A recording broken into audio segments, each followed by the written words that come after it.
La Academia Mexicana de la Historia tiene el compromiso de impulsar, desarrollar y fortalecer los estudios históricos de nuestro país.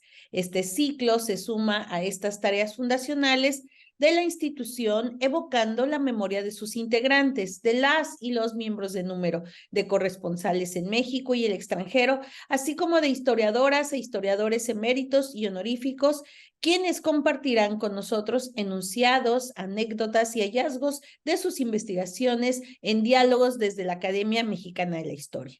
Mi nombre es Araceli Almaraz, investigadora del Colegio de la Frontera Norte y académica por Baja California de nuestra corporación. En esta tercera sección del ciclo 2023, julio-diciembre, nos acompaña la doctora Alicia Tecuanguey Sandoval, académica por Puebla de esta academia.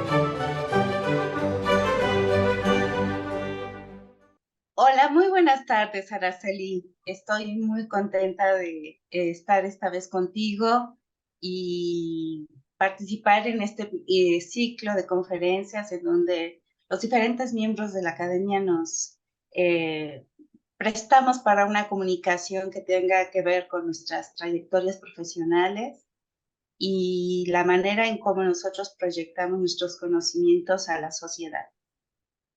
Así es. Muchísimas gracias, querida doctora Alicia Tecuanguey, por compartir este espacio, por compartir con nosotros tu trayectoria, tus aportes a la historiografía mexicana, principalmente dedicados al ámbito de la historia política, la historia regional de principios del siglo XX.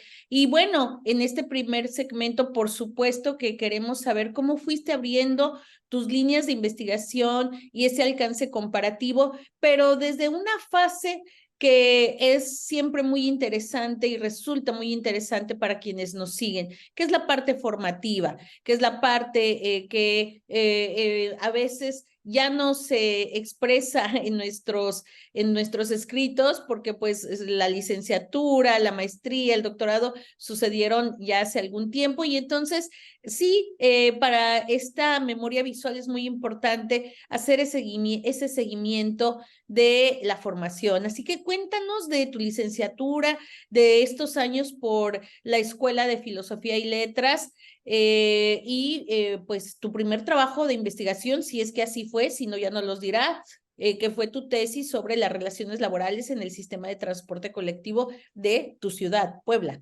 Sí. Bueno, efectivamente, yo tuve la fortuna de ingresar a la licenciatura en Historia en el colegio que lleva ese mismo nombre, de la Facultad de Filosofía y Letras de la UAP, en un momento en que había un interés en muchas universidades, no solo en la de Poblana, de modernizar la profesionalización de la historia. Mis primeros 2 años los hice con un programa, con un plan de estudios dominado fundamentalmente por el marxismo, en donde veíamos puramente historiadores rusos que eran francamente decepcionantes. Afortunadamente había otras materias en donde sobre todo veíamos historia antigua de América y de México, que eso nos permitía, digamos, estar en contacto con historiadores y arqueólogos mexicanos, lo cual hacía más interesante nuestros estudios, pero lo que era historia, metodología de la historia, y también historia contemporánea, historia universal, bueno, era realmente pues una simplificación muy grande de la historia. Por supuesto, actualmente hay reconocemos la contribución de historiadores marxistas, que no de esa propaganda que tenía que ver más bien con el materialismo histórico y con unas relaciones de poder a nivel internacional que obviamente no nos estaban preparando para ser historiadores profesionales. En ese contexto, entonces, fue invitado a trabajar en la universidad el profesor Joachim Benoit y el profesor Michel Hector, todos profesores haitianos, egresados de las escuelas de Francia, en Francia, que nos incorporaron, digamos, a la actualización de las metodologías y de las reflexiones historiográficas que en ese momento tenían lugar. Estamos hablando de mediados de los años 70 y que se trataba de historiadores que hacían historia en serio, ¿no? Claro, y me imagino que también esta crítica hacia cómo se estaba impartiendo la historia en ese momento, después te va a hacer ser parte ya de un proyecto también de formación de historiadores. Eso lo veremos ya hacia el tercer segmento, pero una labor tuya también muy fuerte en metodología de la historia para las nuevas generaciones, y que me imagino que recordar, insisto, este periodo pues te hace o te hizo en su momento empezar a tratar de revertir también con tus alumnos estos espacios de discusión tan importantes para poder formar a nuevos y nuevas historiadoras. Lo retomaremos más adelante. Yo te quiero preguntar si justo estas ausencias, a pesar de los nuevos profesores y ya esta impronta de la historia francesa, fue lo que te hizo ir a la Flaxo ya para tus estudios de posgrado, a buscar, ampliar. Sí, no, la verdad voy a ser muy sincera, la verdad, sí, por supuesto, estábamos todos los estudiantes que habíamos egresado y que habíamos recibido esa impronta renovadora de la historiografía, que hacía que nuestro trabajo realmente se volviera muy interesante, en donde tuvimos contacto con los archivos. Eso hizo que todos estuviéramos pensando en la necesidad de continuar nuestros estudios.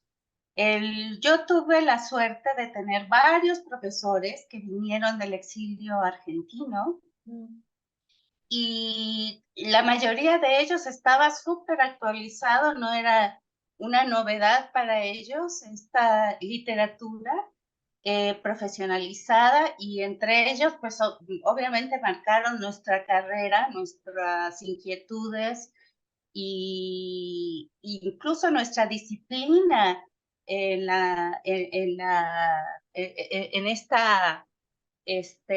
en este oficio, que hizo que, bueno, que hace necesario recordar a profesores como Juan Carlos Grosso, que en paz descanse, un profesor realmente apasionado, lleno de interés, que él estaba tan imbuido que a nosotros nos hacía los mismos cursos que tuvimos con Joachim Benoit, eran cursos en donde hacía cosas muy interesantes porque éramos tan indisciplinados que llegábamos siempre tarde, bueno, no todos, ¿no? Pero generalmente llegaba algún estudiante tarde y entonces un día desesperado amontonó en la puerta sillas para que nadie más entrara y para que quedara muy claro, sillas en la puerta, ¿no? Amontonó sillas en la puerta para que nadie más entrara.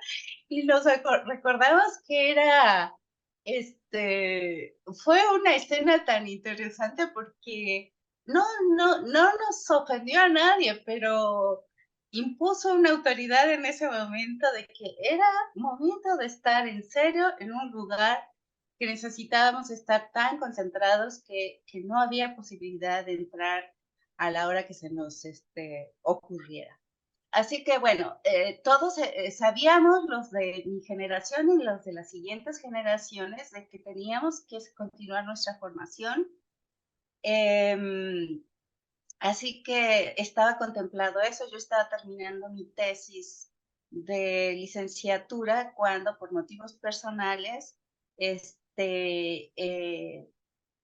hubo la oportunidad de ir a la Argentina, que regresaba la democracia, y encontré, digamos, en la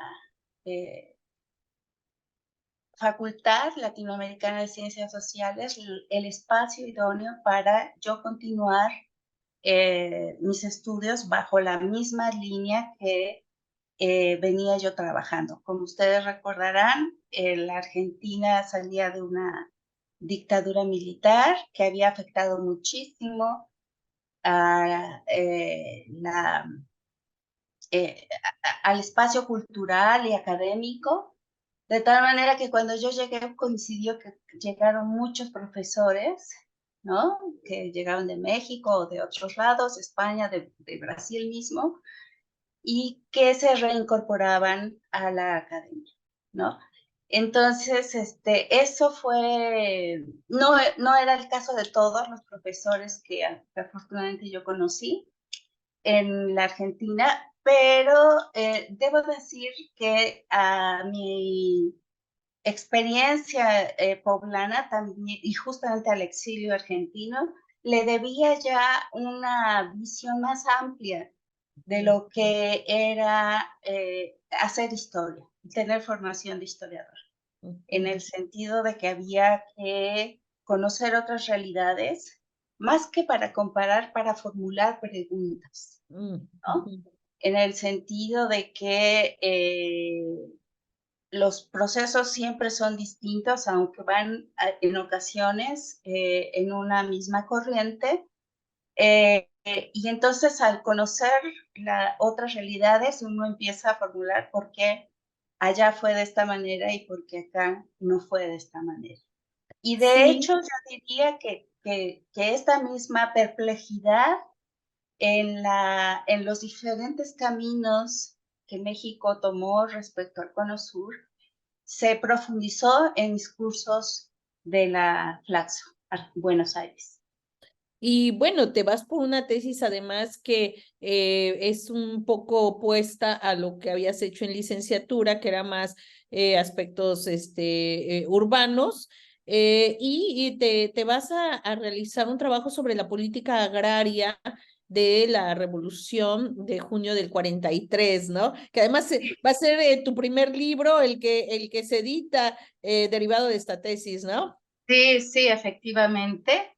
Es que fue muy enriquecedora la experiencia, como para todos los que salimos de nuestro único ámbito académico que conocemos, porque nos enfrentamos a otras prácticas, a otras maneras de discutir, a otras maneras de formarse. Y yo tenía la intención de hacer una cosa parecida como la que había hecho en mi tesis de licenciatura, pero no lo pude realizar, entre otras cosas, porque los archivos de los sindicatos y de las organizaciones de transporte en Buenos Aires, pues estaban, o sea, estábamos en un proceso difícil para todos los que residíamos y vivíamos en esos días en Buenos Aires. Entonces, en uno de mis cursos con el doctor Osvaldo Barsky, que era un sociólogo agrario, ¿no? Él me dijo, oye, Alicia,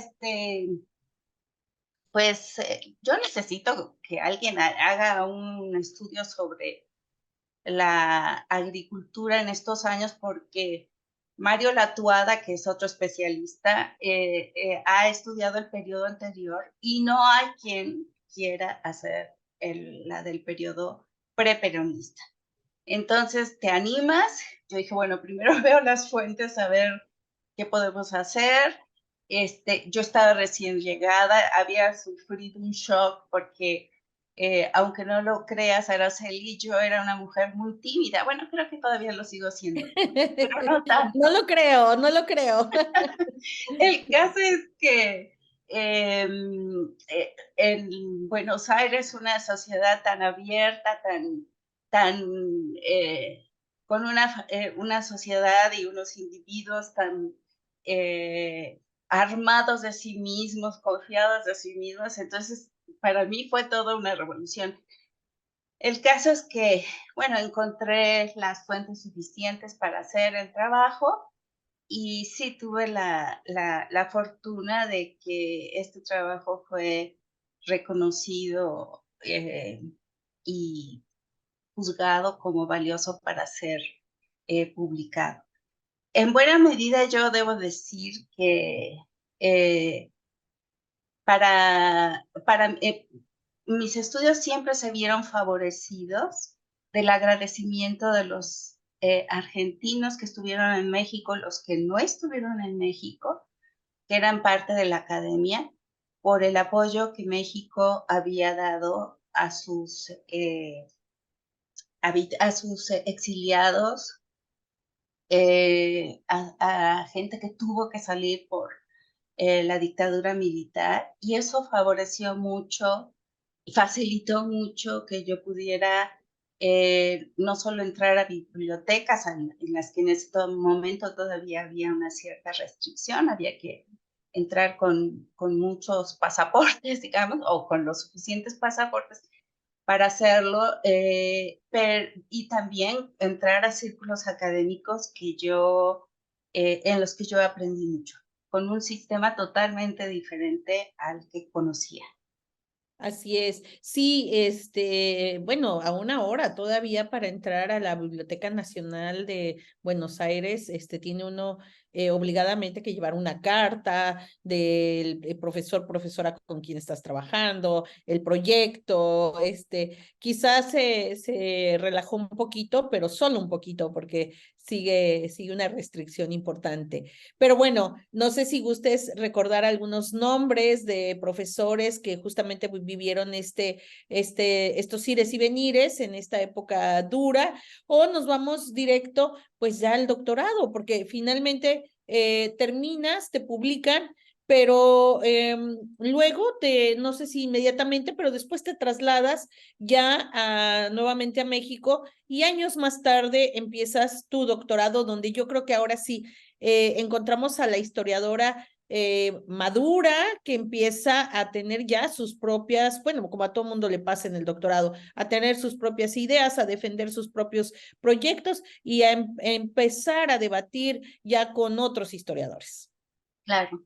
Sí, sí me gustaría recordar que fueron mis profesores en la maestría Luis Alberto Romero, el doctor Félix Gustavo Schuster, que nos dio epistemología, el historiador Leandro Gutiérrez, y tuve con ellos la oportunidad de conocer una historiografía que realmente es muy interesante, muy propositiva, como la historiografía escrita por Mario Rapoport, por Oscar Oslak, ¿no? Por David Rock, ¿no? Ezequiel Gallo y Peter Smith, y por supuesto Juan Carlos Monte. Hugo del Campo también, que fue un especialista en movimiento obrero. En fin, un montón de historiadores que conocí a través de los libros, y por supuesto un apoyo muy especial que me ofreció Juan Carlos Curoso. Sí, fue muy interesante porque eran profesores realmente que ya tenían años de seguir reflexionando a pesar de la dictadura. Eh, y tanto el doctor Luis Alberto Romero como este Juan Carlos Grosso pues fueron unas llaves maravillosas de ingreso a la Academia Argentina, a la que me incorporé no solo a través de Flaxo, sino también a seminarios que había frecuentemente a través de la Sociedad de Historiadores Argentinos, que era una asociación alterna a la academia que estaba dominada, digamos, por otros grupos que no estaban tan renovados a nivel historiográfico. Entonces, sí, mi recuerdo es muy agradecido con estos profesores que, como nosotros sabemos, han abierto una brecha muy interesante de diálogo entre la teoría y la historia, con un nivel de productividad y de influencia de sus interpretaciones, pues muy bien conocido, ¿no? Ay, pues, importante esta impronta que te deja el contacto con estos grupos del Cono Sur y pues particularmente la comunidad de historiadores argentinos. Y eso te fortalece para llegar a el doctorado ya en la UNAM, un doctorado que, insisto, va a marcar ya lo que vemos en etapas más recientes a la historiadora que se va a encargar de discutir aspectos del ámbito político, ¿no? Llegas a la UNAM, a la Facultad de Ciencias Políticas y Sociales, y ahí desarrollas una tesis totalmente histórica, que son los conflictos de la élite política poblana en las elecciones de el 10-17, de 1910 a 1917. Y ahí ya formulas parte de lo que vemos hoy de Alicia Tecuanway. Sí, muchas gracias. Pues esta decisión fue producto de una ruptura que yo tuve que hacer mentalmente. Después de vivir la experiencia en la Argentina, no solo académica, sino también la vivencial en la vida cotidiana, ¿no? Cuando yo estuve allá, tuve oportunidad de contrastar una dictadura con un sistema mexicano en el que los márgenes los márgenes contestatarios eran suficientemente amplios como para que la violencia no se impusiera como un método de convivencia generalizado. Y es decir, no es que no hubiera violencia, la había, pero tenía un margen muy estrecho de actuación, muy selectiva, ¿no? Como todos sabemos, y aunque no había plenamente democracia, había estos márgenes en donde se podía manifestar los desacuerdos, las demandas, las expectativas, las aspiraciones, porque te recuerdo que yo fui estudiante en una época de movilización social y política en el país. Y lo viví en carne propia, digamos, siempre como estudiante de base, nunca en una posición de liderazgo, afortunadamente, porque si no creo que eso hubiera lastimado mi trayectoria académica. Y esta comparación, estuve en los años en que se formó la comisión,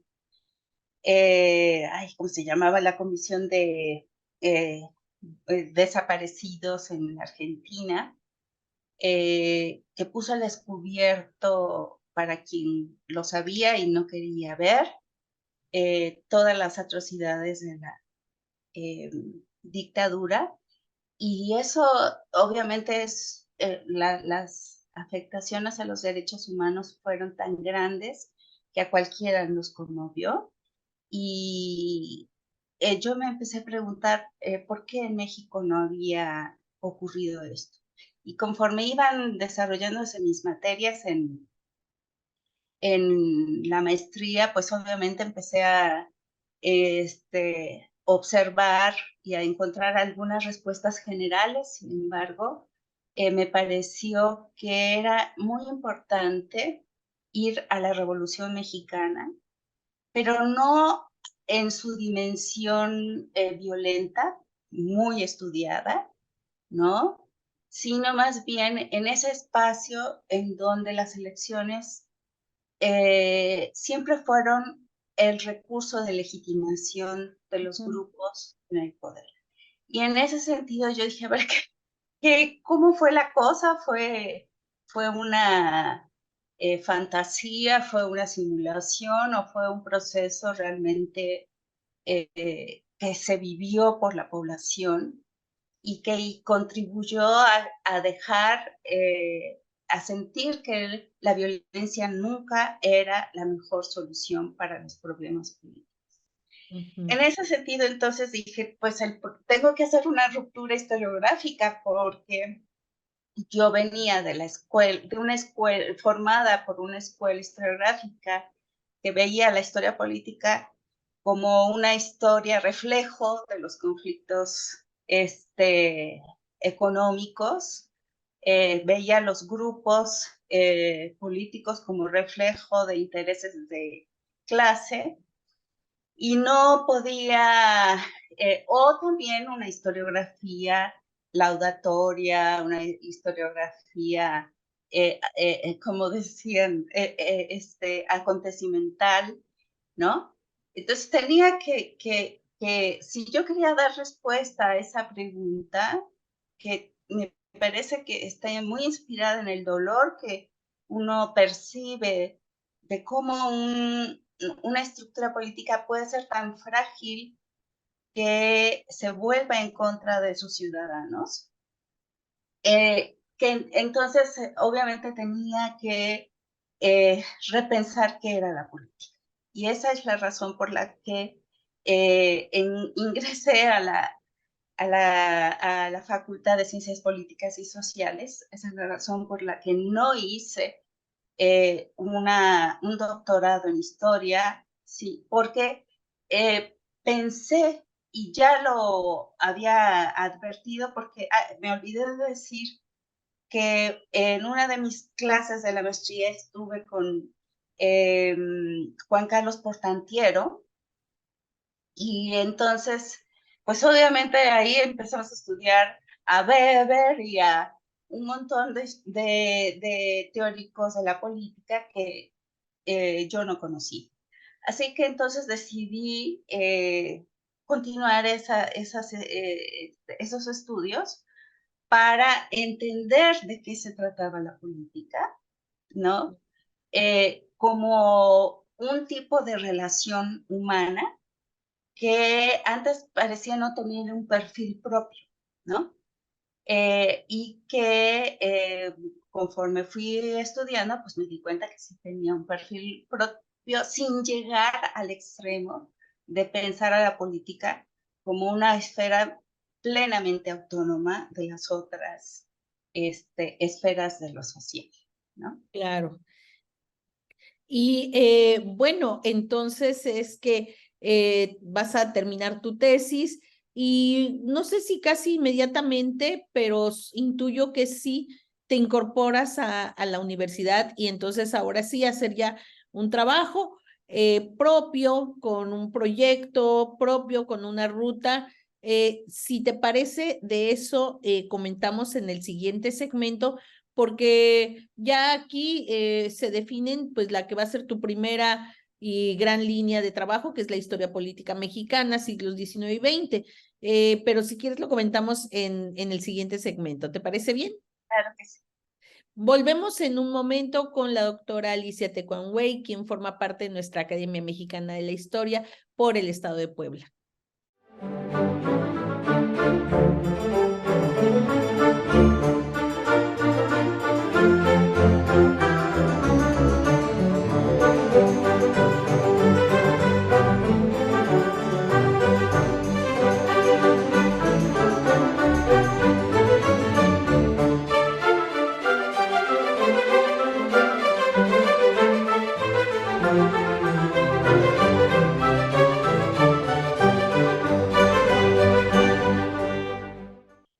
estamos de regreso con la doctora Alicia Tecuanhuey, miembro de la Academia Mexicana de la Historia por Puebla, una historiadora que va a seguir una ruta que sigue al sur del continente, para después regresar y fortalecer ya una de sus líneas, que es la historia política mexicana, desde los siglos XIX y principios del XX.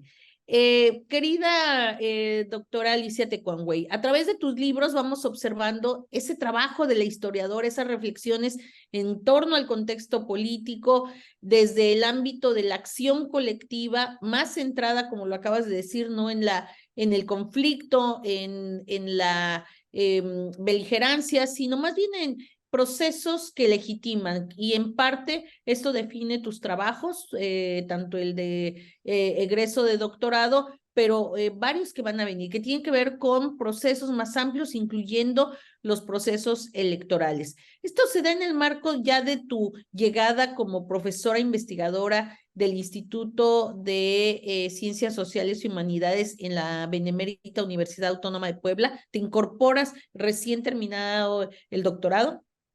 No, me incorporé un poquito antes. Yo regresé de la Argentina en 1987,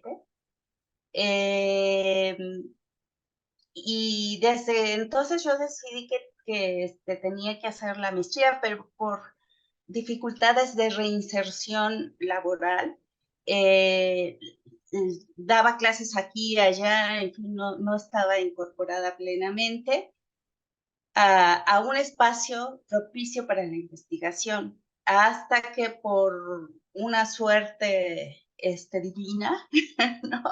Apareció la noticia, tuve noticia de que se iba a hacer un concurso por oposición para una plaza en el centro, en lo que era antes el Centro de Estudios Políticos y Sociales, algo así, de la Facultad de Filosofía y Letras, y yo dije, ni modos, tengo que ir a presentar. Y bueno, afortunadamente en esta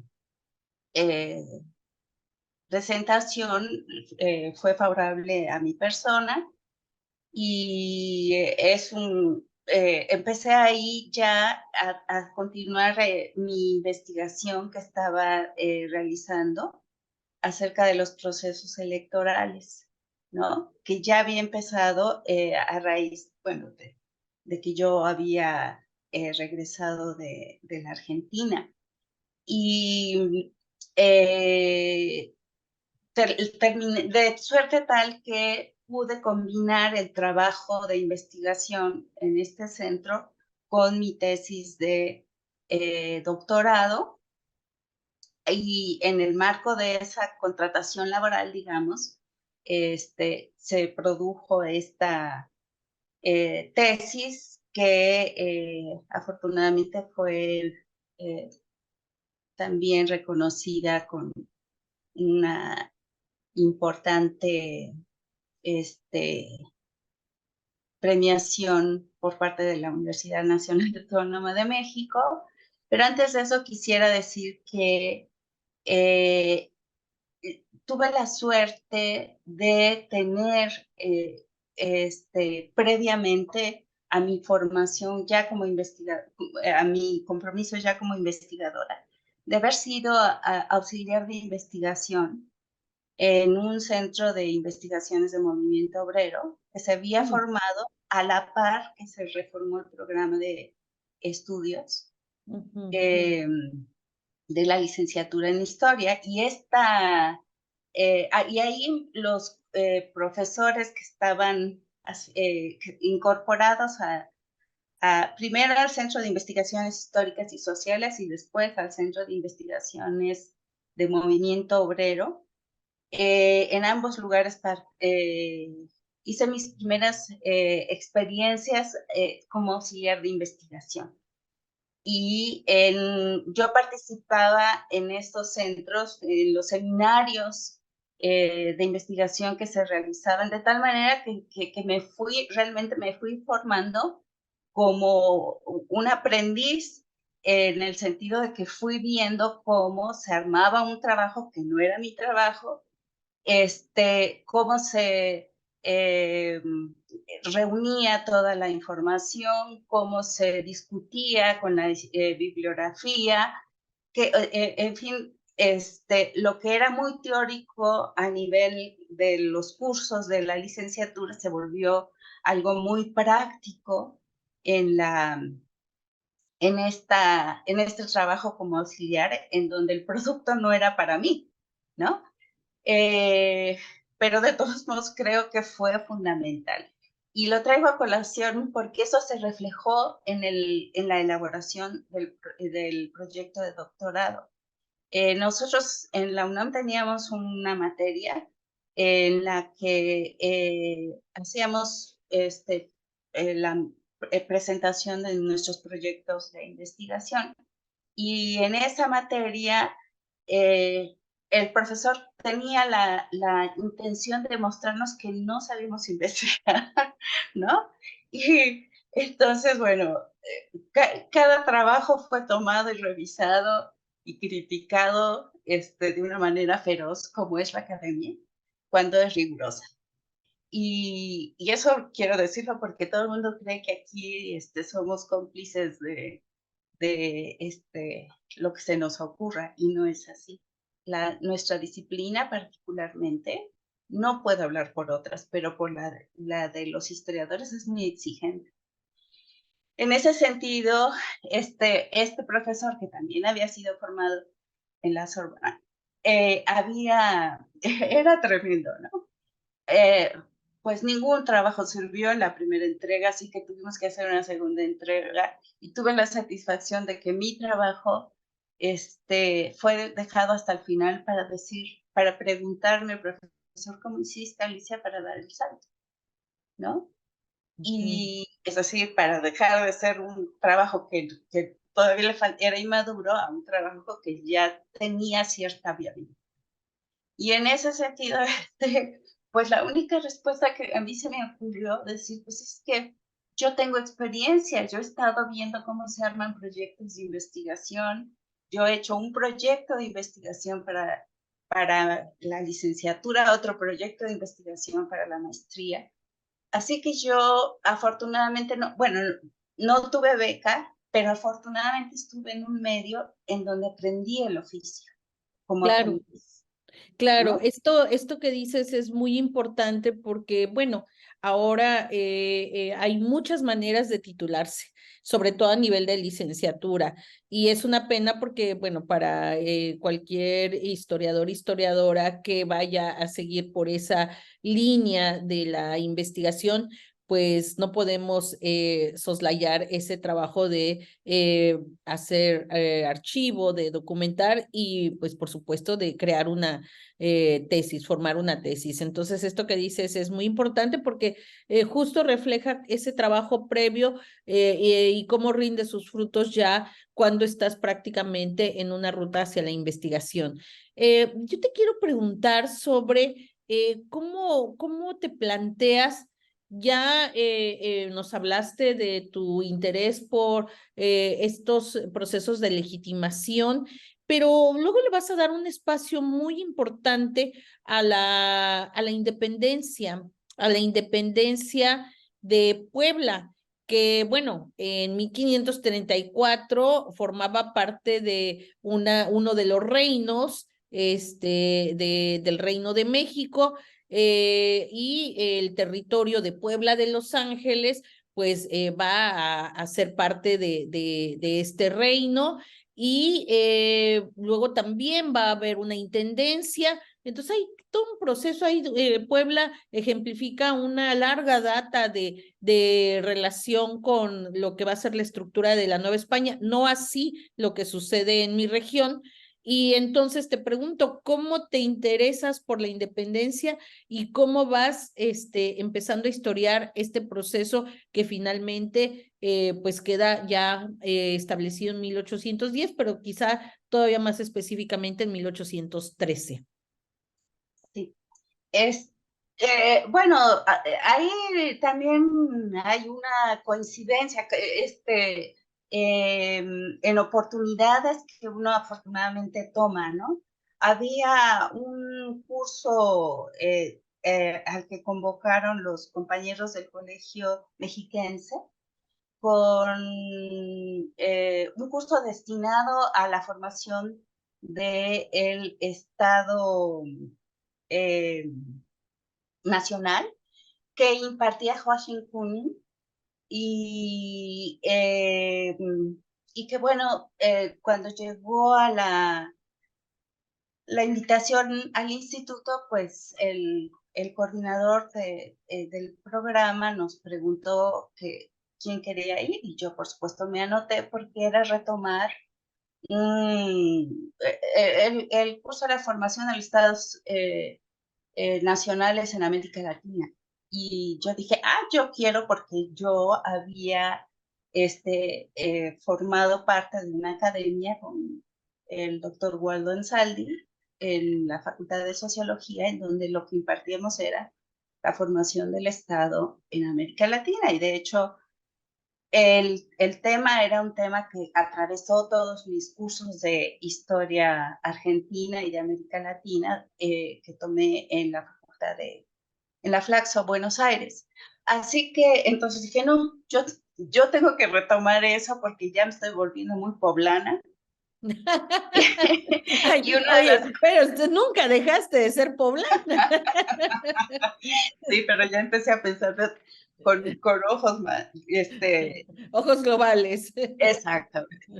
Entonces, dije, bueno, tengo que ir. El caso es que en ese curso me encontré que estaban también, asistían también la doctora Josefina Vázquez y Juan Ortiz, ¿no?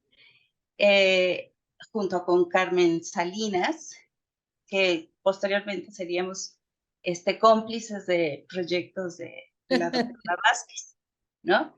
Y a la doctora Vázquez le llamaba mucho la atención. Era un curso que se impartía solamente un día, los viernes, de cada semana allá en Sinacatepec, ¿no?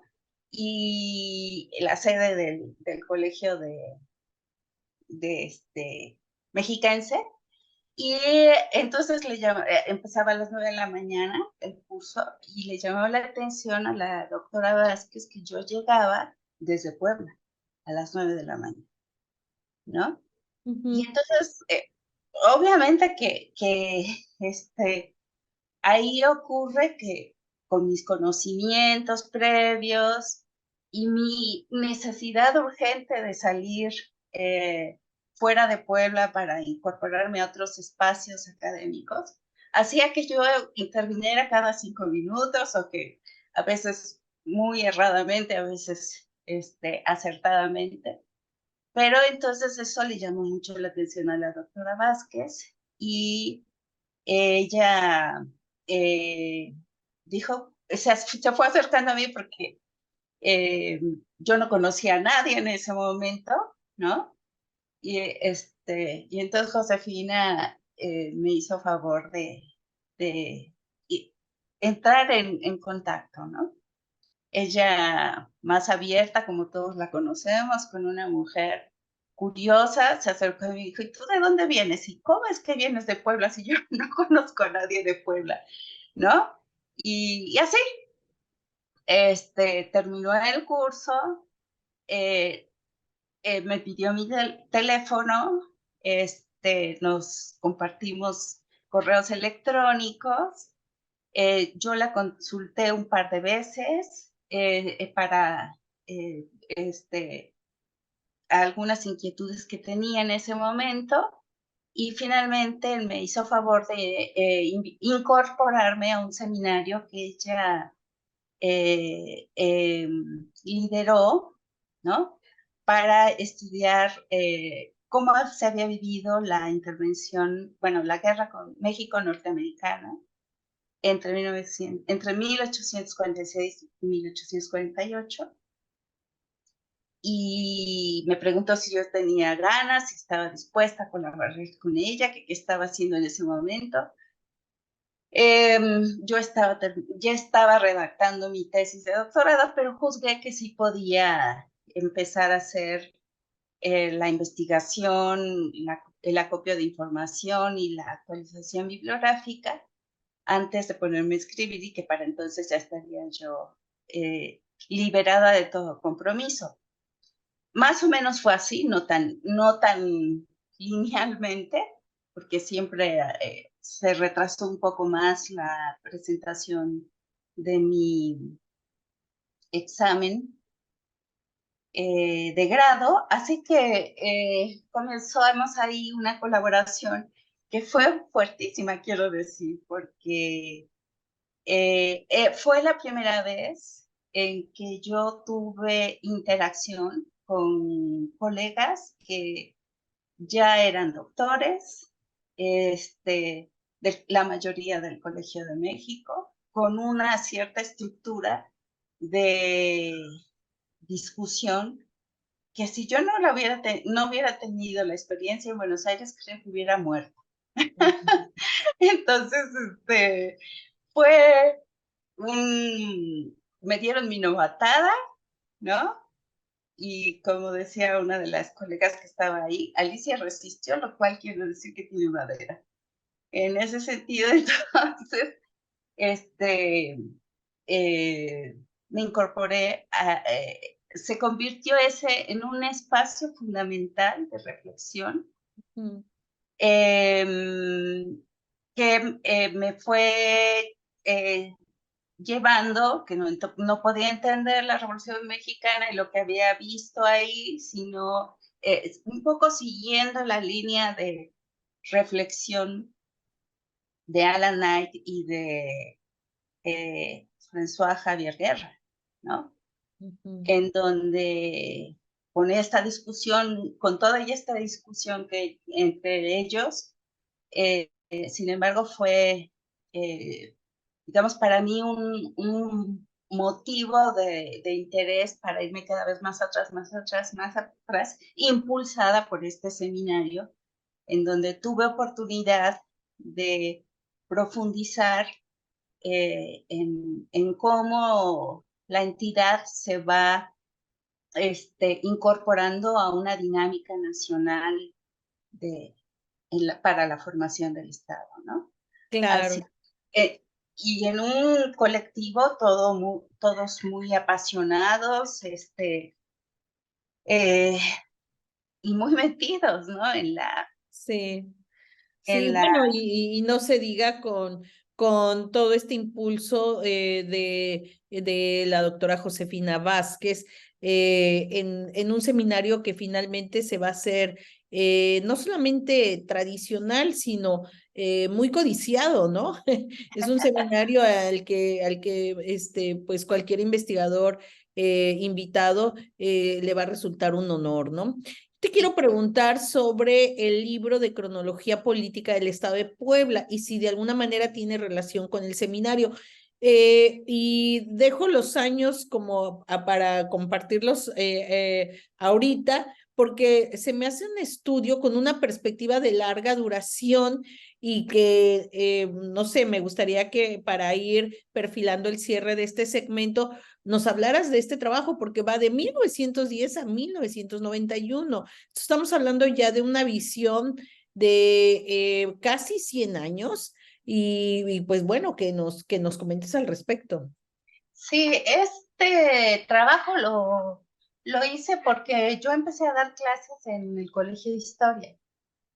Y en el Colegio de Historia tuve la oportunidad de reunir a una serie de jovencitos que querían hacer su primera experiencia investigativa en una fuente que es una fuente difícil, como lo son los periódicos, ¿no? Entonces, este es un libro que está recogiendo la información básicamente vertida en las fuentes periodísticas. Contrastamos 3 fuentes periodísticas, una nacional y 2 locales, con el objeto, digamos, de ver precisiones y demás, dificultades o miradas sobre un mismo acontecimiento, siempre con esta idea de que el testigo solo ve una parte de la realidad, por tanto conviene entrecruzar miradas, ¿no? Entonces, es un trabajo que ya nos lo había propuesto el director del Centro de Investigaciones de Movimiento Obrero cuando yo era auxiliar de investigación. Pero como yo me iba a la Argentina, entonces ya no, por alguna razón, no sé por qué, porque no era un trabajo nada más para mí, sino era un trabajo para todos los auxiliares de investigación. Y no sé cuál fue la razón por la que no se hizo este proyecto. Era como una espinita que traía yo pendiente ahí en uno de mis dedos que cada tanto me molestaba porque era convincente la necesidad de hacerlo, porque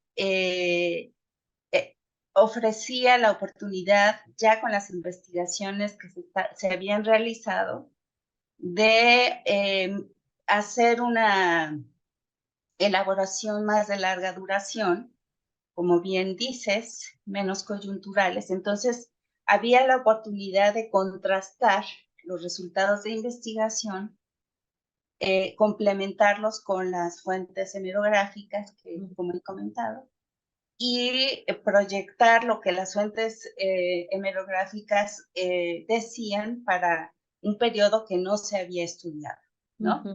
De esa manera había posibilidad de ir pensando nuevos temas de investigación. Me hiciste pensar ahorita que comentabas sobre el contraste de fuentes, sobre todo de carácter periodístico, no solamente sobre el testigo que mira a su realidad y bueno, si estás con otro testigo, pues es otra mirada. No solo eso, sino también las fuentes periodísticas dependiendo del tipo de periódico que estemos hablando, porque con tendencias que se pueden a veces identificar o otras que no son tan identificables. Para hacer el contraste, bueno, pues sirve mucho y creo que esto pues también es importante, sobre todo para que jóvenes que están escuchando y que a veces, bueno, ahora la fuente periodística que está casi al alcance de un clic, ¿no? Pero que requiere ser sometida esa fuente a un contraste que nos permita justamente superar limitaciones de este tipo, ¿no? Claro, claro, porque efectivamente están atravesadas estas fuentes, sobre todo para el periodo del 40 en adelante, ¿no? En donde ya hay una unificación como de otro mito unificador, para retomar un poco esta feliz tesis, ya que se ha conformado este segundo mito unificador, en donde lo que sí se unifica es la opinión pública, ¿no? Y los periódicos en realidad no están informando nada diferente de lo que se quiere que se conozca, ¿no? Ahora dirigiendo a los jóvenes que están haciendo maestría o estudios de doctorado, nos hemos dado cuenta que podemos conocer más lo que sucedía en México en los años 20, 30, 40, hasta los 50, en fuentes norteamericanas que en fuentes mexicanas. Sí. O sea, en fuentes hemerográficas, en periódicos. En ese sentido, entonces, bueno, uno va aprendiendo también con la experiencia, ¿no? En ese momento, para mí, en el momento que hicimos este trabajo, para mí lo importante era ver cuál era la mirada dominante. Ya sabemos que era la mirada dominante construida de esos acontecimientos, que fuera la base para encontrar, digamos, nichos de investigación. ¿no? Claro, ¿no? Y además esto que dices es muy importante. Finalmente vas a tener distintas fuentes que te van a referir a procesos que están retomando cada una de ellas independientemente del tinte que se les dé, pero luego la opinión pública, ¿no? O sea, cómo estas pueden ser diferentes, estas fuentes, y una opinión pública es así totalmente unificada, ¿no? Totalmente vertida hacia una manera de concebir un proceso muy particular, como pueden ser crisis de tipo social, político o económico. Y esto que dices sobre la consulta de fuentes hemerográficas en Estados Unidos, que son mucho más ricas, bueno, incluso los propios diarios como el Excelsior y algún otro tienen sus corresponsalías y allá sí están publicando datos precisos, ¿no? Sí, es impresionante. Esto es todo un hallazgo para uno de mis estudiantes que le tocó la pandemia y tenía que consultar el Excelsior, y el Excelsior no está en línea, había que ir a la Biblioteca Nacional, que es el único lugar donde está la colección completa. Mm. Y entonces, pues desesperado se puso a buscar y encontró, ¿no? Ujú.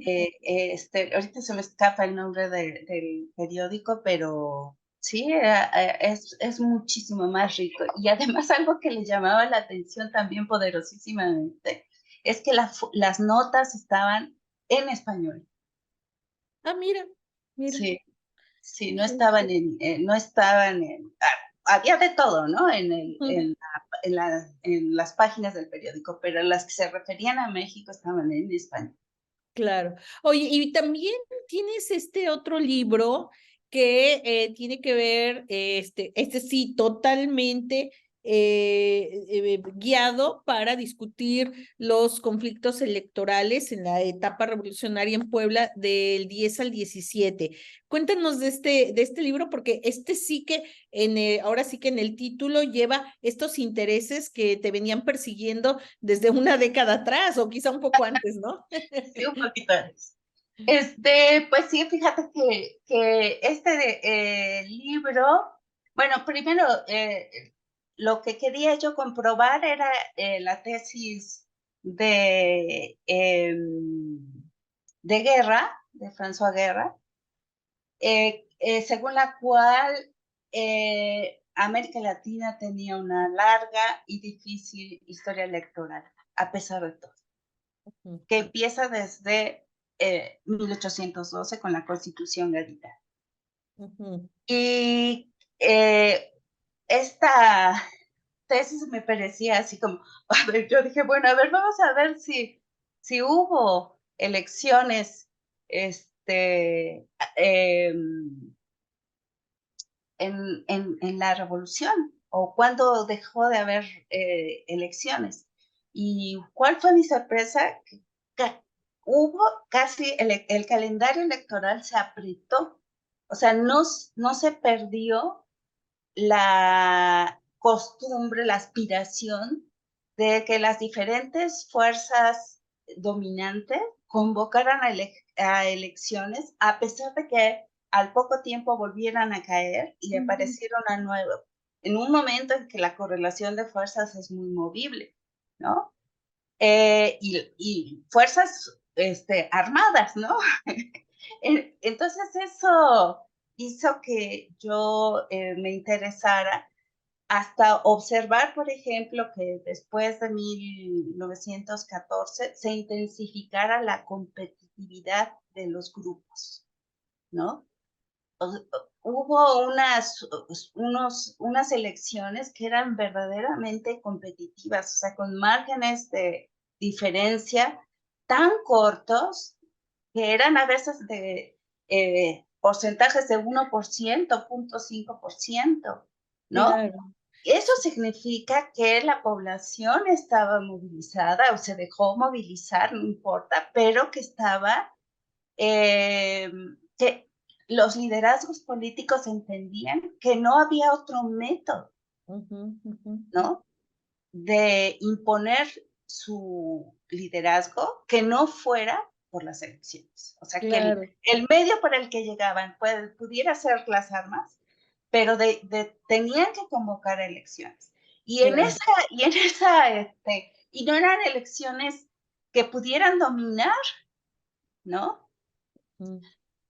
Ahí, por ejemplo, también me di cuenta de que la legislación de 1912 que aprobó el régimen porfiriano, antes de que se fuera Porfirio Díaz, fue una legislación que democratizó muchísimo, que restableció el papel de los ayuntamientos en los procesos electorales y que recuperó ciertos valores del antirreeleccionismo. Una legislatura porfirista fue la que hizo eso. Claro, Entonces, eso me llamó mucho la atención. Dije, wow, pero entonces aquí tenemos una capacidad de las élites políticas de intentar ponerse de acuerdo, ¿no?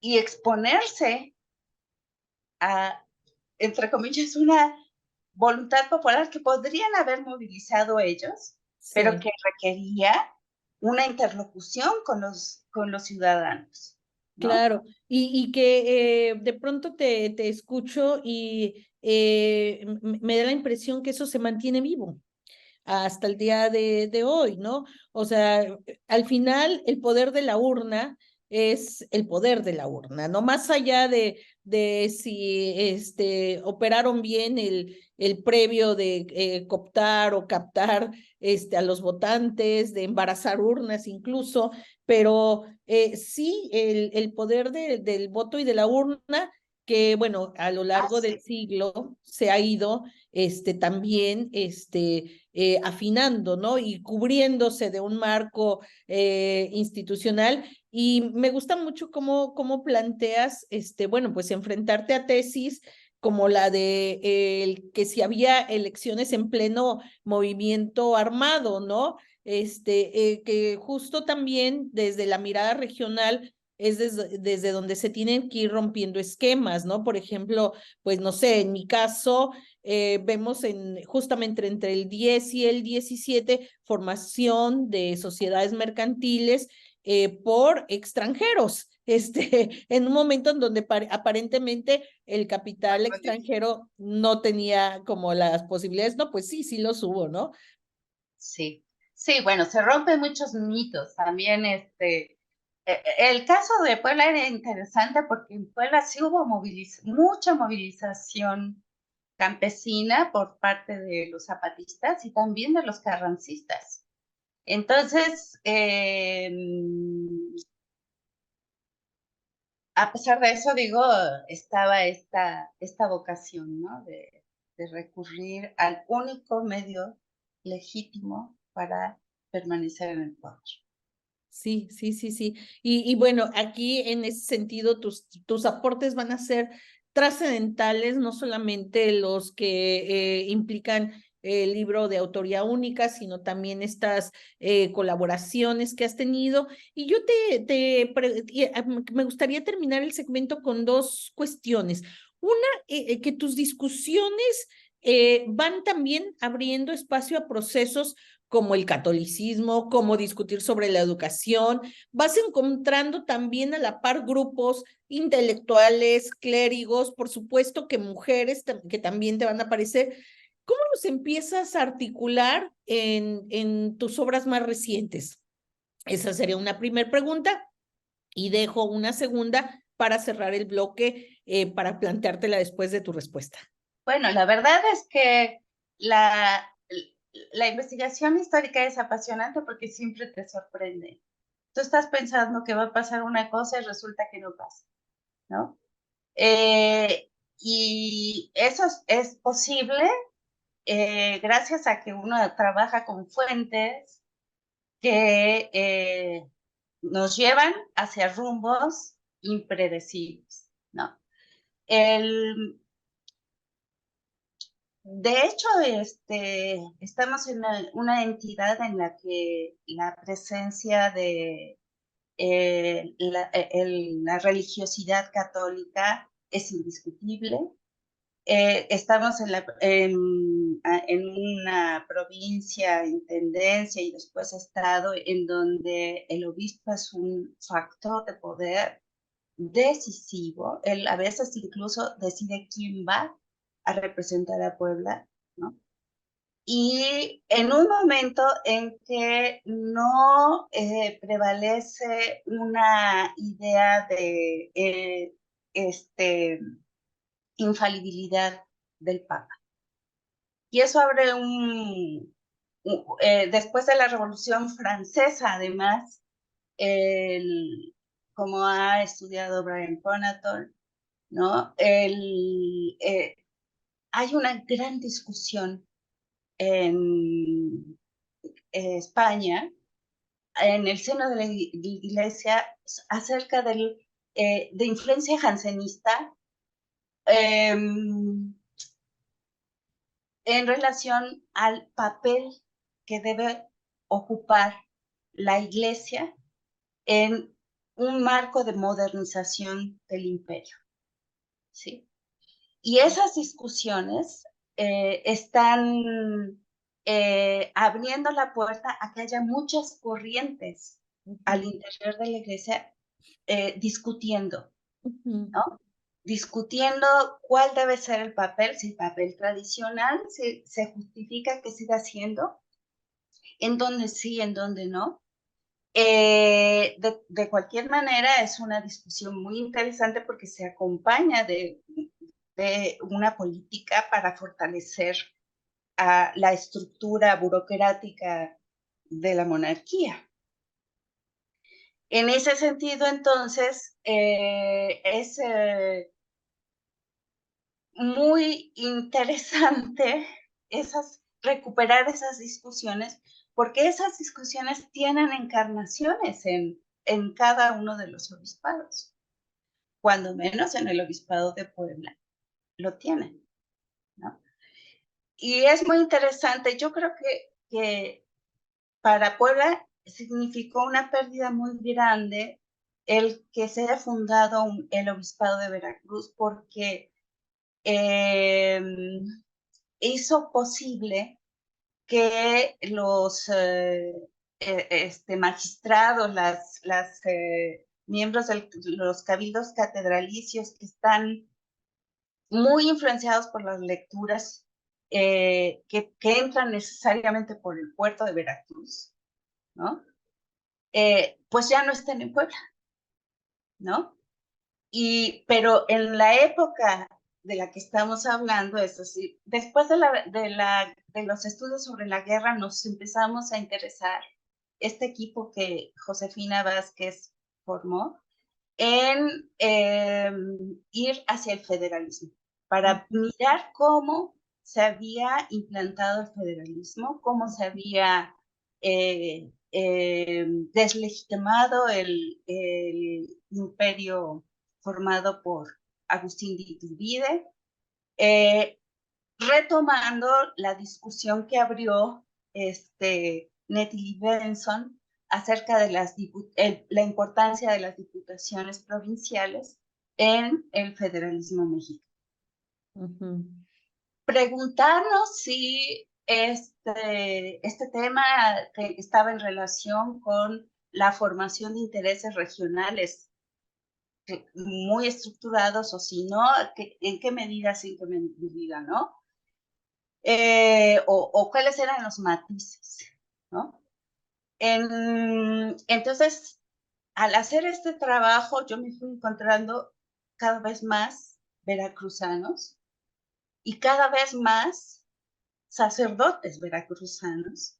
Claro, oye, y ahí te tuviste que poner a dialogar con Juan Ortiz, ¿no?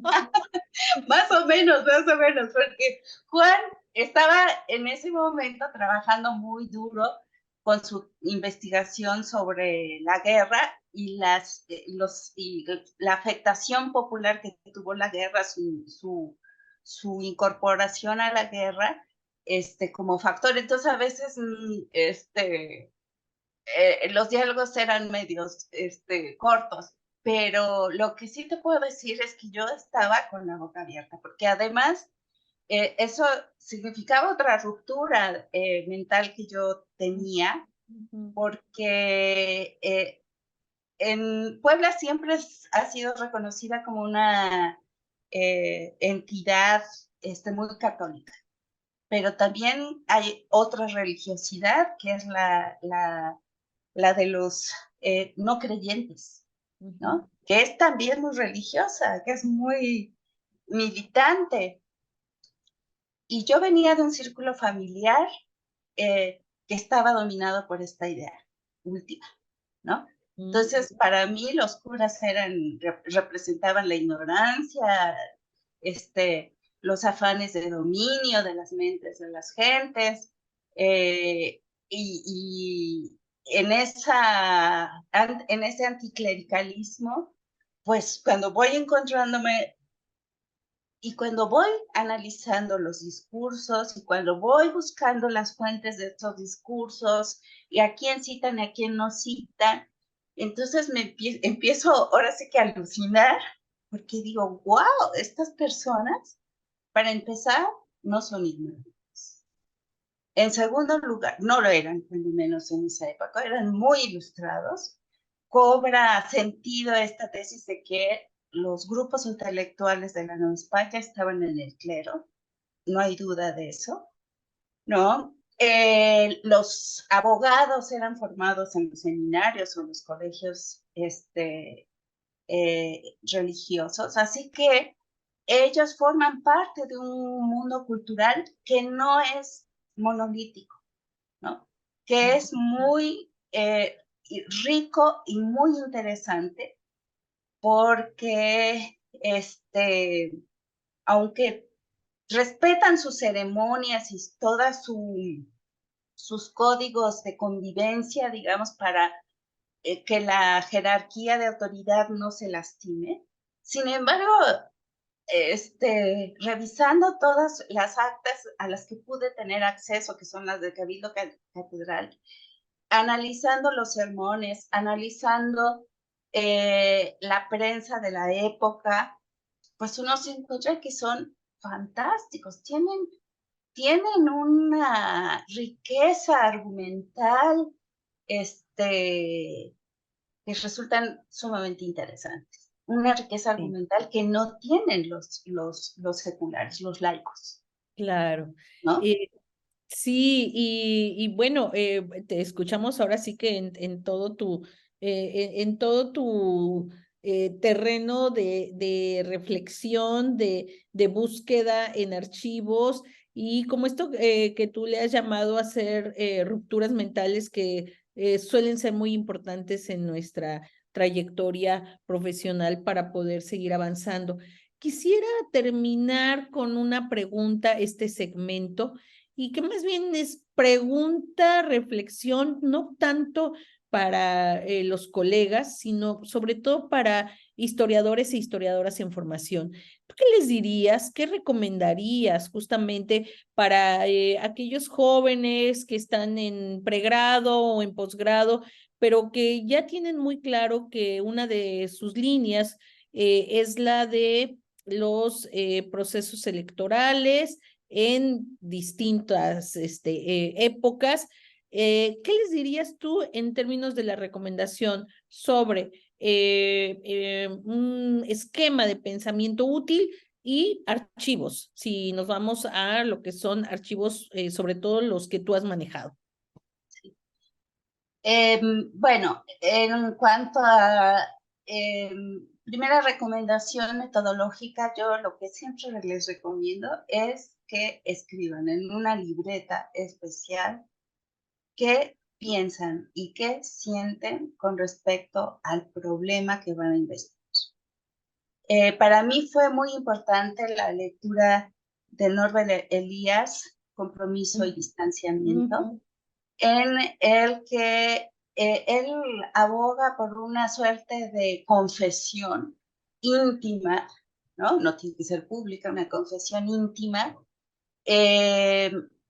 de cuáles son nuestras inclinaciones y nuestras afectaciones emotivas con respecto al tema. Nunca entramos a un tema de investigación sin que una fibra emotiva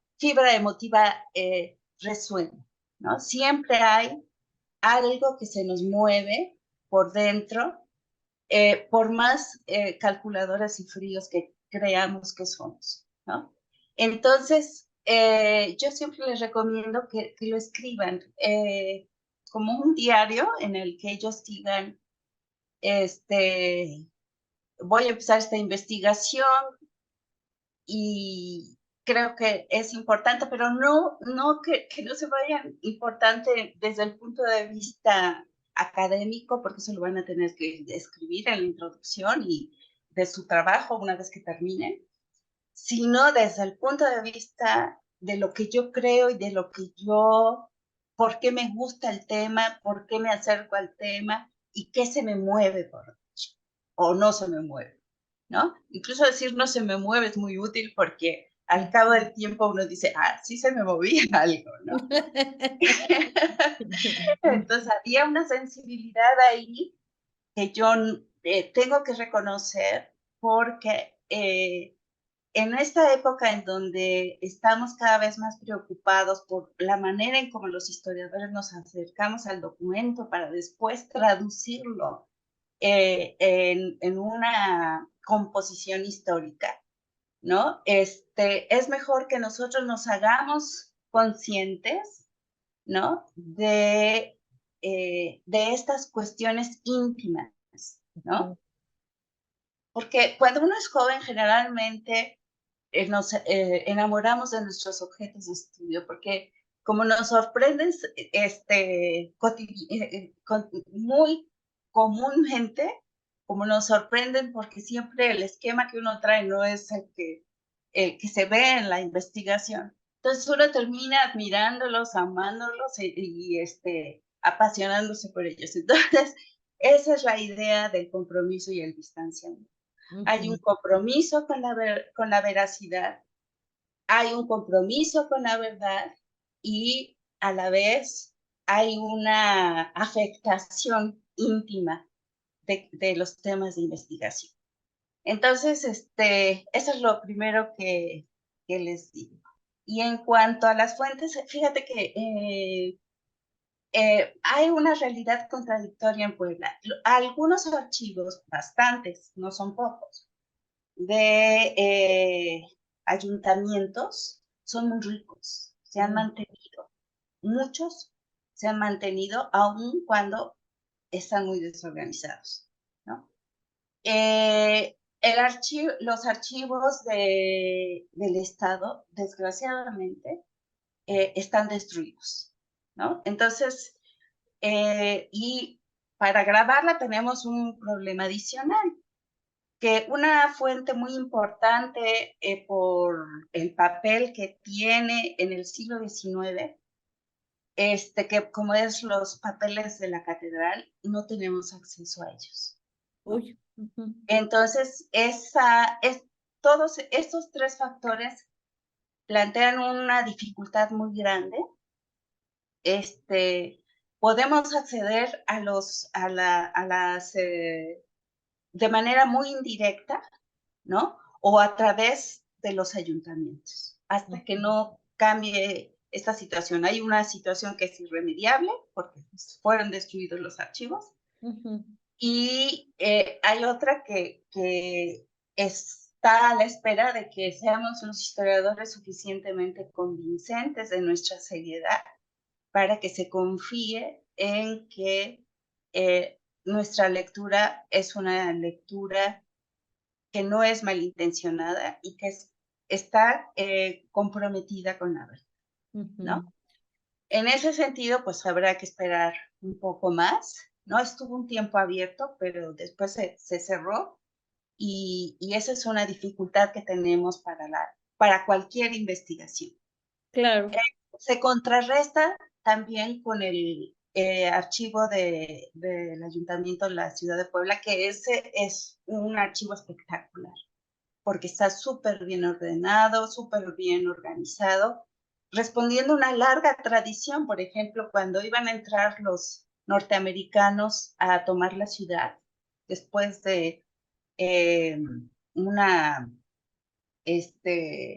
acuerdo que se tomó para que ocuparan pacíficamente la ciudad y no la destruyeran, negociada por una comisión del ayuntamiento de esa época.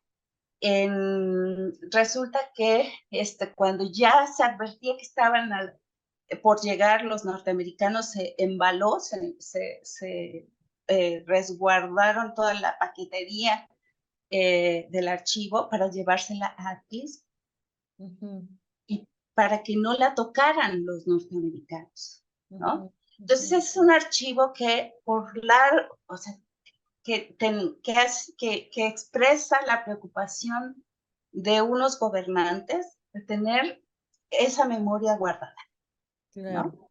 Esa memoria conservada, porque es el legado para las generaciones siguientes. Entonces, esa es una realidad que hay que decirles a los alumnos y trabajar con las fuentes que están fundamentalmente en México, una parte de el legado de José María Lafragua está allá y tiene mucho material impreso, que es útil, pero no para hacer estudios así muy detallados sobre los procesos electorales en toda la entidad, ¿no? En algunos ayuntamientos, lo cual también es una dificultad, porque ahora que hay tanta violencia en México, pues hay que tener cuidado con los estudiantes para que no les pase nada, ¿no? Claro, claro. No, pues muy acertadas e interesantes tus recomendaciones y tus observaciones sobre todo el tipo de archivos con los que cuentan en Puebla y que pueden ser consultados. Vamos a ir al el penúltimo segmento para hablar sobre todo del trabajo institucional y un poco de la vinculación.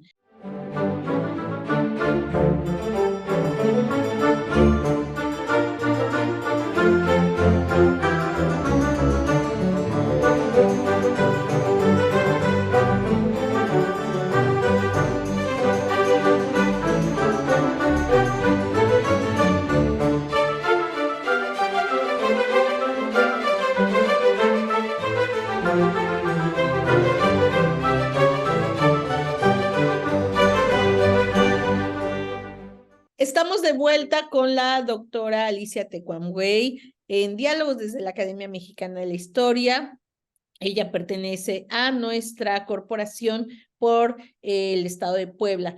Querida doctora, dejamos pendientes quizá a lo mejor este compromiso con nuestros estudiantes, no tanto un pendiente en el sentido de que tu respuesta no agotó, sino más bien yo me planteo un espacio para hablar de la vinculación con estos espacios que pueden tener archivos que pueden resultar interesantes y abiertos para hacer un trabajo de catalogación, de análisis. Ahí nos corresponde prácticamente a nosotros impulsar esta apertura porque pues ellos están en proceso de formación, están en proceso de conocer.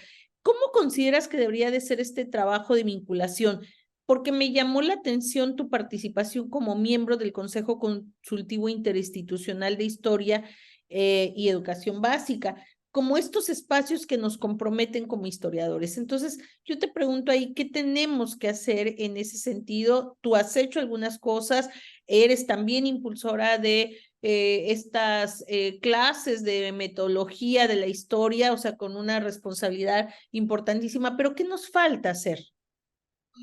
Ay, es una pregunta difícil, porque yo creo que todo lo que tenemos todo lo que acabas de mencionar, hay que seguirlo haciendo, ¿no? Una de las dificultades para involucrar a los jóvenes en la comunidad de historiadores en Puebla es una comunidad muy grande y tenemos en varios niveles incorporación de profesionales muy distinguidos y muy comprometidos con el trabajo documental, digamos, de preservación, sobre todo ante la conciencia que existe de la destrucción terrible que ha habido por una verdadera inconsciencia de la importancia de la memoria, ¿no? Por ejemplo, los papeles del Congreso, tenemos noticia de que fueron vendidos, perdón, fueron destruidos porque eran papeles viejos, ¿no? Esta idea tan triste, ¿no? De que no sirven porque ya son de años pasados. Esta idea también de que tenemos necesidades económicas, los vendemos, ¿no? Entonces, hay por esa conciencia, por esa realidad, una conciencia muy grande de la importancia de la preservación y ordenamiento de los archivos. Y afortunadamente los que se conservan en las poblaciones están asociadas a su pertenencia, digamos, como comunidad, son parte de la legalidad de su existencia, de sus tierras y de su tradición. Entonces, esos archivos también cuestan un poco de trabajo en ingresar, pero Adavi ha hecho un trabajo muy importante al respecto y ha incorporado a jóvenes estudiantes de licenciatura. En la licenciatura, los profesores han impulsado la catalogación de muchos archivos municipales. Así que esa labor es una labor que se continúa y en ella se han incorporado algunos estudiantes. En mi caso, yo no he participado de eso porque me ocupo de otro tipo de realidades en donde hay más fuentes, digamos, accesibles. Y ya los estudiantes de nivel maestría como que están en un nivel de exigencia de originalidad, eh, eh, que quizás si no hubiera ese trabajo que se hace en la licenciatura, seguramente lo tendríamos que hacer. De hecho, la investigación histórica comenzó con la catalogación de archivos, los más accesibles y más indispensables que había en la región, y eso ocurrió en los años 70 del siglo pasado. Entonces, pero sí, hay que continuar y es absolutamente válido que sean, de hecho, yo he tenido una alumna que ha hecho la catalogación de una parte del fondo antiguo de la Biblioteca La Fragua, que también era un repositorio como bodega que no estaba, cuando ella hizo su trabajo, que no estaba clasificado, ¿no? Hoy día es una realidad distinta, porque en buena medida los estudiantes de licenciatura que ya no continúan, se han ubicado precisamente en bibliotecas antiguas, en archivos, para hacer ese importante trabajo de clasificación, de organización y demás, ¿no? Claro. Entonces, ahora, esto, afortunadamente, como es una comunidad grande, seria, muy amorosa de su terruño, los poblanos somos muy poblanos.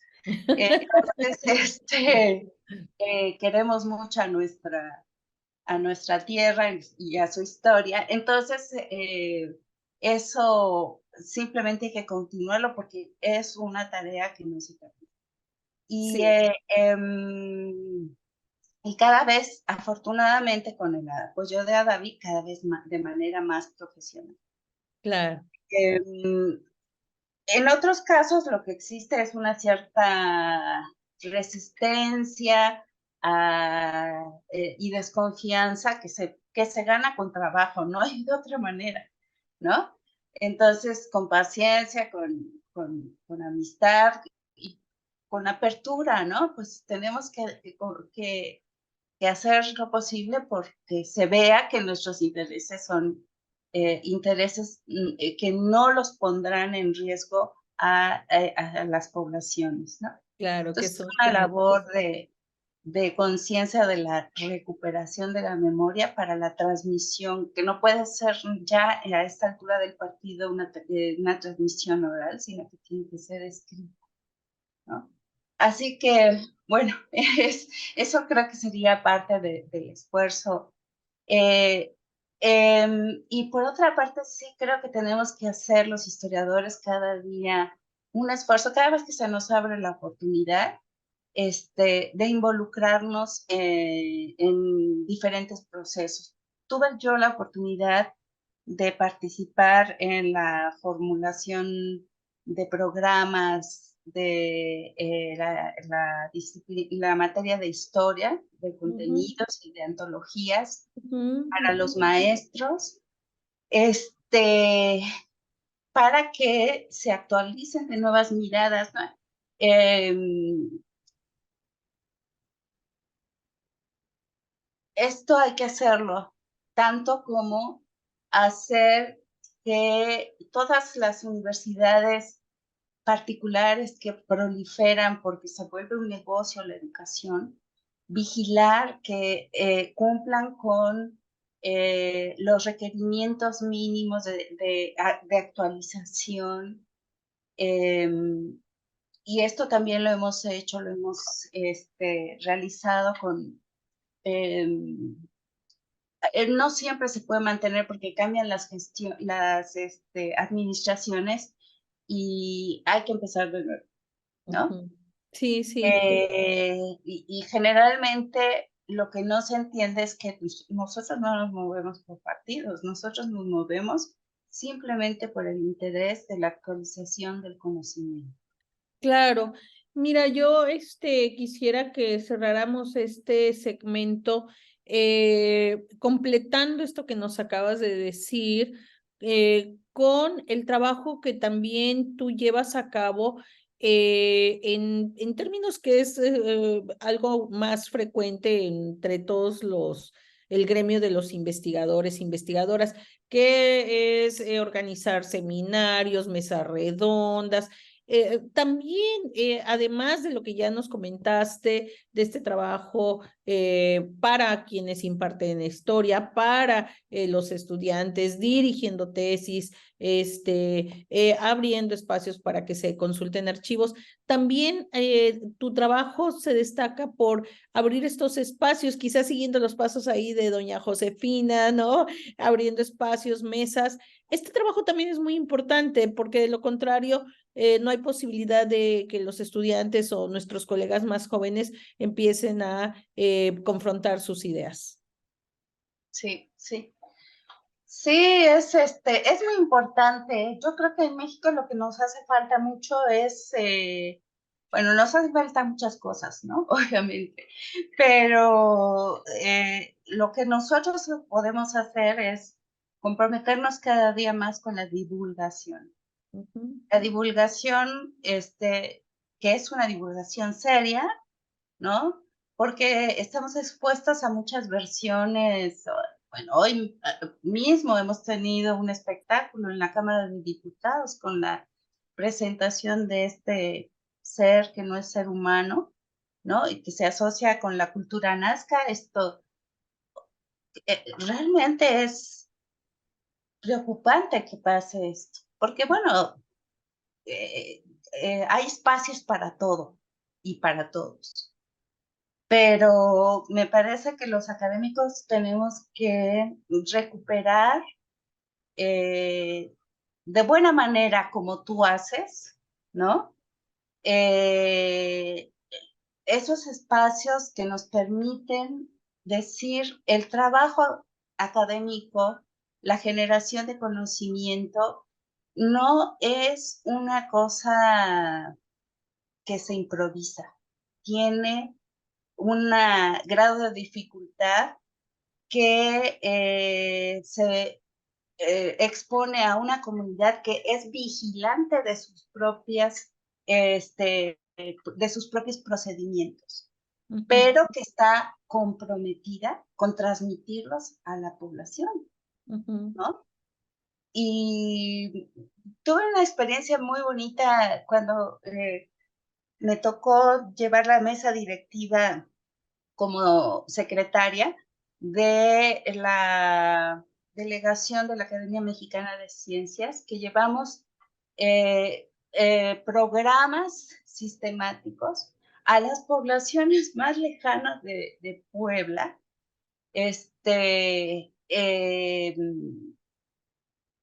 para divulgar conocimiento científico, ¿sí? En participación con compañeros del INAOE, que son astrónomos que llevaban sus telescopios, con matemáticos de la universidad que hacían juegos de geometría. O sea, una actividad que realmente era súper apasionante porque venían profesores de todos los puntos del país a conocer cómo son los estudiantes mediante estos programas, que son además honorarios, porque no se recibe un peso por eso, se hace por el compromiso con la divulgación del conocimiento. Y son programas que te permiten conocer al país y que te sorprendes porque resulta que nuestros maestros de educación básica tienen una buena formación en muchos aspectos, con carencias, pero que sus saberes se los ingenian para transmitirlos, ¿no? De tal manera que cuando encuentran estos espacios, estas oportunidades refuerzan lo que de alguna manera han transmitido verbalmente o con los pocos elementos con los que cuentan. Y nosotros sabemos perfectamente que no hay conocimiento nuevo que se fije si no encuentra una ancla, ¿no? Que debe estar fijada previamente. Entonces, estos programas de divulgación son en apoyo de los profesores, no en sustitución de los profesores, ¿no? De los maestros que hacen lo que pueden en condiciones muy adversas. Claro, ahí en ese sentido, bueno, yo creo que dejas abierta una discusión que tiene que ver con cómo nosotros desde un gremio que de pronto se mira como distante, aunque cada vez es más la divulgación que hacemos, pero que también podríamos tener este compromiso más en esta etapa formativa desde distintos espacios, ¿no? A lo mejor apoyando con cursos, con talleres o con una oferta de información quizá mucho más gráfica para los alumnos, que sea más bien de apoyo para los profesores, porque no los vas a meter en una dinámica de ponerse a revisar todo un periodo que de por sí en muchos de los libros viene muy acotado o con simplemente con la cita de fechas y algo muy sintético, ¿no? Yo creo que por ahí se puede abrir algún espacio. Hace poquito estaba con otros colegas y decía nuestra querida doctora Leonor Ludlow que deberíamos, por ejemplo, en lo que es historia económica, pues tratar de que los programas a nivel primario, a nivel elemental, pues que pudieran llevar un poquito de lo que hacemos nosotros los historiadores económicos, de saber, bueno, qué es una moneda, qué es el intercambio, o sea, cosas más simples, pero que sí son importantes. Y tú lo acabas, creo que, de definir desde mi punto de vista, creo que de manera muy clara, generar anclas para fijar el conocimiento nuevo, ¿no? Así es, así es. Eso es fundamental. Pues, si te parece, vámonos a la última parte de este diálogo que uno siempre quiere extenderlos más, pero bueno, tenemos ahí tiempo acotado para hablar de los reconocimientos que ha recibido Alicia Tecuanhuey, pero más bien que nos digas ¿Cómo lo sientes tú? ¿Cómo has sentido cada uno de estos reconocimientos? Y si te parece, volvemos en un minuto con esta última parte. Volvemos en un minuto con la doctora Alicia Tecuanhuey, miembro de esta Academia Mexicana de la Historia por Puebla.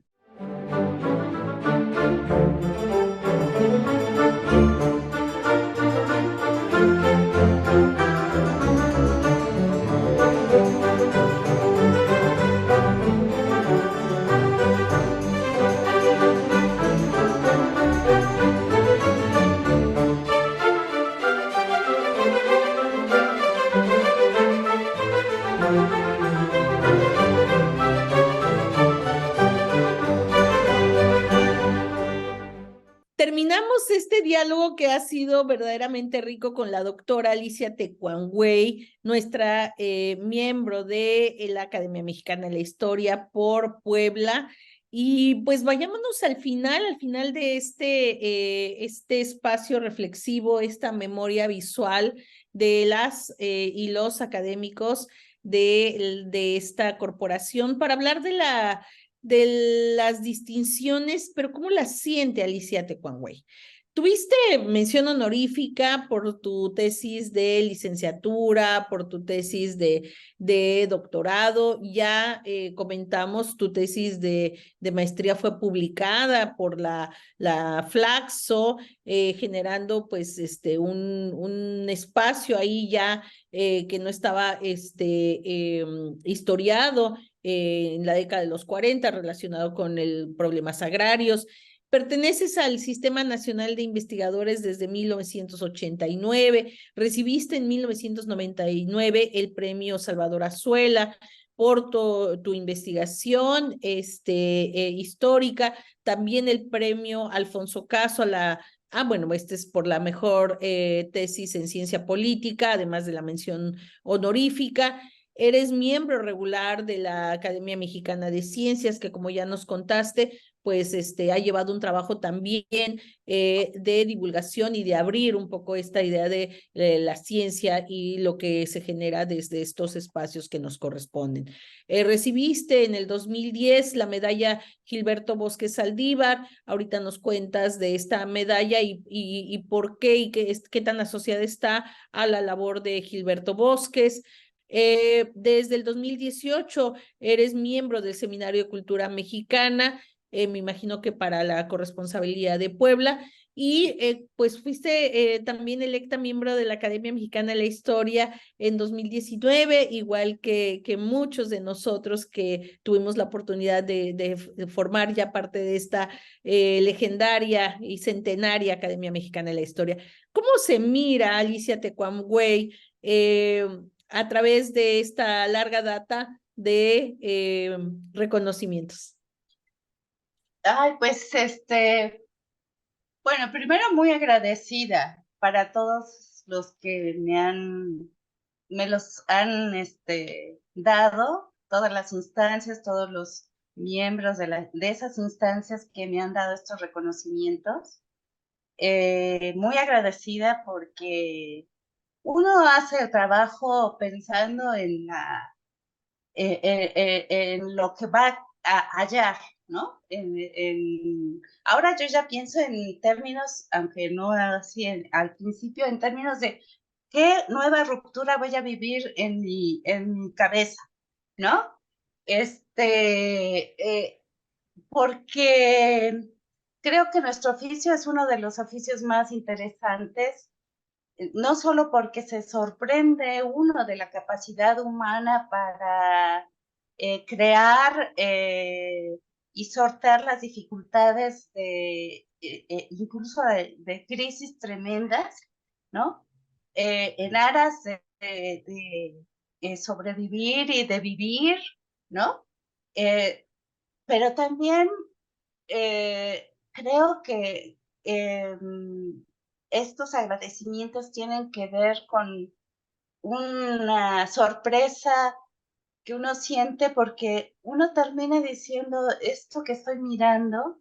Cuando yo he leído trabajos, que me pasa muy frecuentemente, de nuestros maestros, que siguen siendo maestros, de los grandes historiadores, siempre dices qué inteligencia, qué maravilla, cómo estructuró esto, Qué lucidez, sí, sí. sí, ¿no? Entonces, qué capacidad de transmitir esos hallazgos, ¿no? Que te sorprenden y te hacen admirar esa capacidad creativa que uno siempre desea tener, ¿no? Entonces, cuando me han hecho estos reconocimientos, pues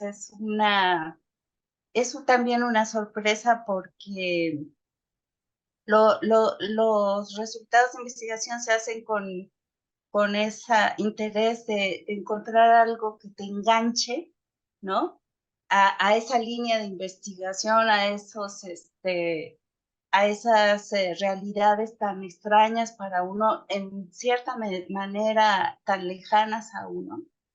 De tal manera que cuando te dan estos reconocimientos es como, bueno, pude transmitir esa sorpresa que yo viví y esa es una satisfacción muy grande, ¿no?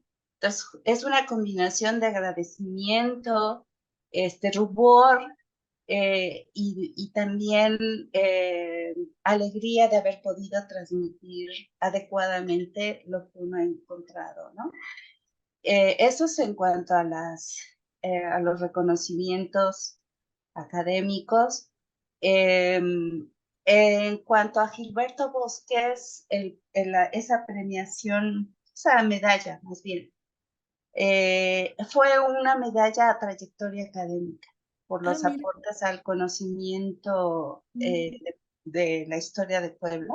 Ujú. Y eso sí me emociona muchísimo porque, como te decía, mi procedencia familiar me hacía tener una actitud marginada de una realidad, de un segmento de la realidad poblana que está ahí, que ocupa, con la que uno interactúa, que es parte de la cultura que uno comparte sin saberlo.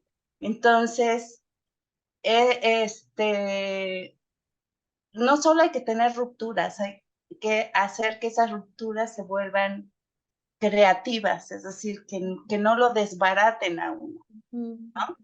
Porque los seres humanos necesitamos certezas y cuando uno enfrenta una ruptura, lo que uno se puede quedar a medio camino o regresar y decir, no, estoy viendo de más, ¿no?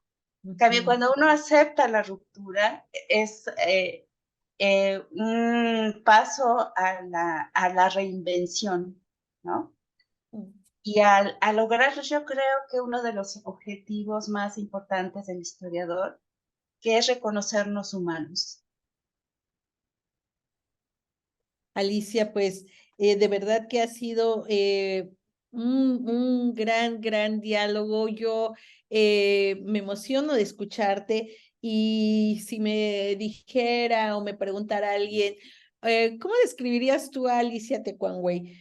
Pues yo la describiría como, bueno, obviamente como una mujer, una historiadora importante, pero también como una mujer que busca sorpresas, que busca rupturas, pero como lo has dicho, rupturas para reinventarse, rupturas para llevar a otros momentos la creatividad.